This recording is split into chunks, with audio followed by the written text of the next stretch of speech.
plus ou moins aîné. Qu'est-ce que vous en pensez, vous, de ces expériences de mort imminente? C'est comme ça qu'on les appelle?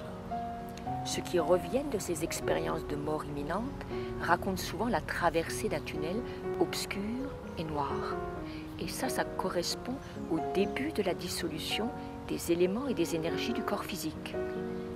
Et puis elles parlent d'une apparition lumineuse extraordinaire, de leur rencontre avec un être de lumière, avec un défunt, un ancêtre ou une entité, un dieu, dont elles se sont senties proches au cours de leur vie. Oui, j'ai lu des témoignages de ces expériences de mort imminente. Il semblerait qu'elles aient même complètement changé la vie de celles qui les ont vécues.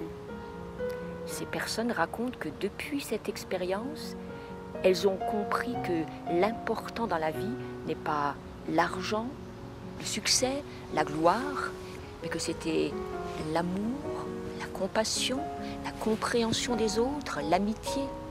Comme si le sens de leur vie et de leurs valeurs avait complètement changé. Souvent, celui qui a vécu ça devient dans sa vie quotidienne quelqu'un de meilleur. Et même si auparavant, il a vécu à l'opposé de ces trois grandes valeurs humaines que sont la vérité, la bonté ou la beauté.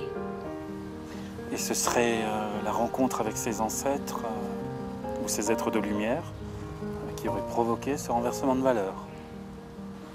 C'est comme si cette expérience de la clarté de l'esprit devenait, dans leur nouvelle vie, un souvenir ou une aspiration, qu'elle soit consciente ou inconsciente d'ailleurs, vers le beau, le bon et le vrai.